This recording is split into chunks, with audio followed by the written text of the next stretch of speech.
Jakarta kembali mendapat kabar buruk. Jumlah penduduk miskin di ibu kota bertambah 3.750 atau totalnya sekitar 4,69% dari jumlah penduduk Jakarta. Warga miskin di Jakarta sekarang ini jumlahnya 502.000 orang.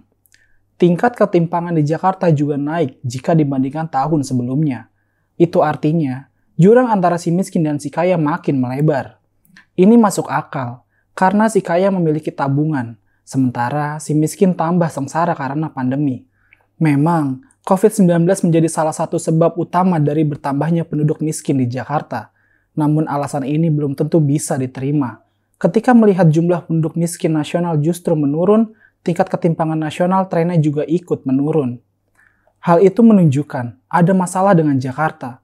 Penanganan kemiskinan di Jakarta tidak ditopang dengan anggaran yang begitu besar. Dengan kata lain, penanganan kemiskinan di Jakarta dilakukan dengan ala kadarnya.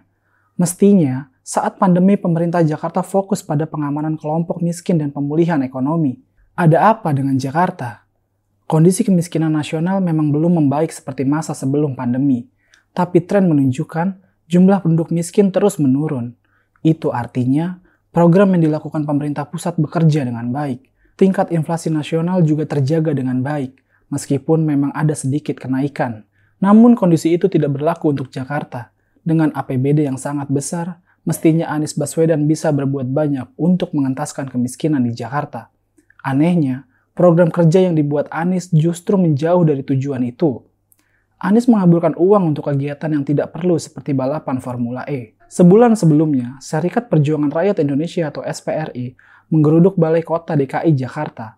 Mereka menyampaikan protes terhadap Gubernur DKI Jakarta Anies Baswedan yang dianggap mengabur-haburkan APBD bukan untuk kepentingan warga miskin di ibu kota. Rakyat berhak marah pada Anies karena memang tidak bekerja secara serius.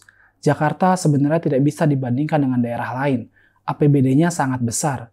Penduduknya lebih sedikit dari Jawa Tengah, Jawa Timur, maupun Jawa Barat. Di daerah padat penduduk, dengan APBD yang lebih kecil, wajar jika tidak cukup kuat untuk membendung pertambahan penduduk miskin, karena APBD mereka telah digunakan untuk menanggulangi pandemi, misalnya Jawa Tengah untuk memfokuskan APBD-nya untuk pemulihan ekonomi. Berbeda dengan Jakarta, yang APBD-nya justru dihambur-hamburkan untuk program yang tidak jelas.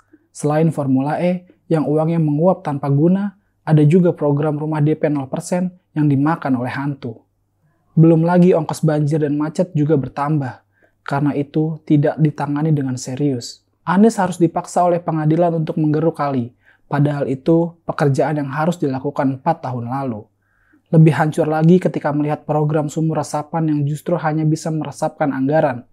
Jakarta tetap banjir, sumurnya malah membuat banyak orang celaka.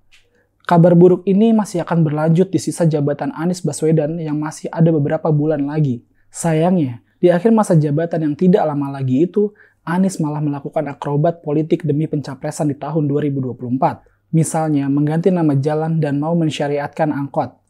Rencana tak masuk akal itu kemudian banyak mengalami perlawanan. Khusus untuk angkot syariah sudah dibatalkan, karena mendapat penolakan yang luas. Anies memang tidak bisa lagi berbuat apa-apa untuk menyelamatkan Jakarta. Anggaran DKI Jakarta sudah dikuras untuk foya-foya.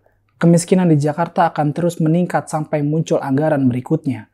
Sementara banjir dan macet sudah pasti akan semakin menggila. Yang sabar ya warga Jakarta.